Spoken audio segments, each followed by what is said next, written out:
and winding through all the beautiful structures, including the Hayat Baksh Gardens, the Mehdab Bagh, the Sawan and Bahar Pavilions, and Mumtaz Mahal, flowing the pure waters of the Yamuna River in the form of the Nehri-Bahish, or the Stream of Paradise. For 200 years, the Red Fort stood strong at the heart of the Mughal capital of Shah Jahan.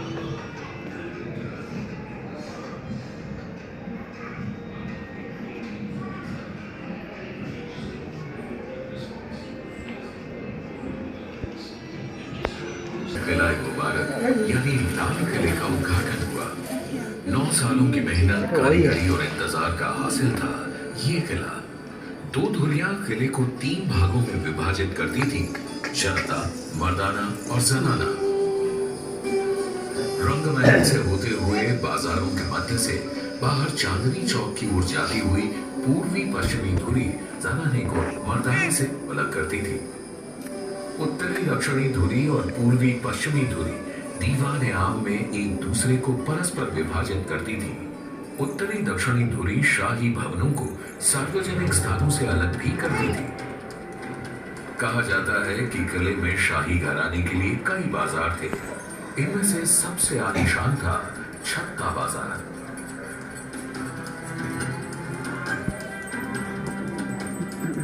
छत्ता बाजार से बाहर निकलते ही आंगन के परे किले का शासकीय प्रवेश द्वार यानी कि नौबत खाना था।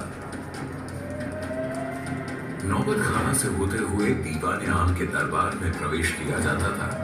यह वह दरबार था जहां प्रजा शहंशाह से मिल सकती थी।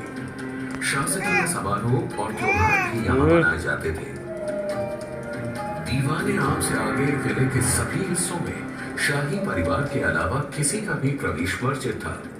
बाग, प्रशासनिक भवन, निवास और मनोरंजन के कक्ष, इन सब में शाही घराने के ही लोग जा सकते थे।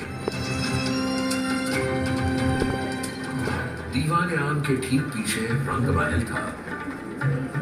यहाँ शहंशाह और शाही परिवार नृत्य और संगीत की महफिलों का आनंद लेते थे।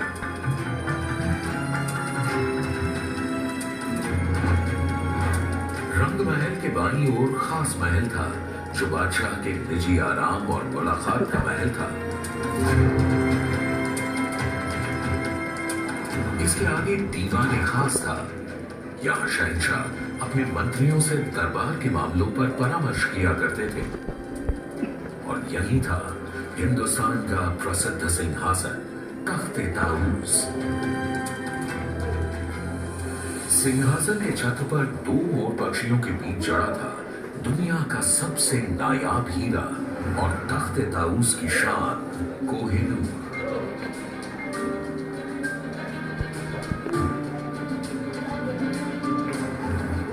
बादशाह के निवास के बगल में खूबसूरत हमाम था जो खास शाही परिवार के आदमियों के लिए था।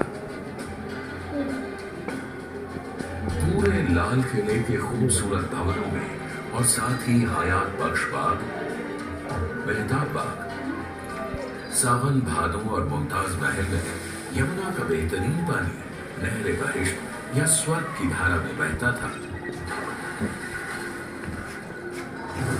200 वर्षों तक लाल किले ने कई आक्रमणों का सामना किया और मुगलिया सल्तनत और पूरे हिंदुस्तान का दिल बनकर मजबूत खड़ा रहा।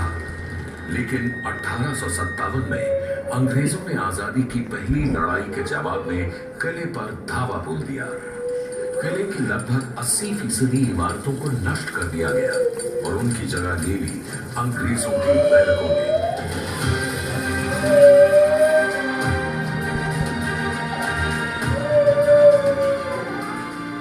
आखिरकार 15 अगस्त 1947 को आजादी की पहली लड़ाई के लगभग 100 साल बाद भारत स्वतंत्र हुआ।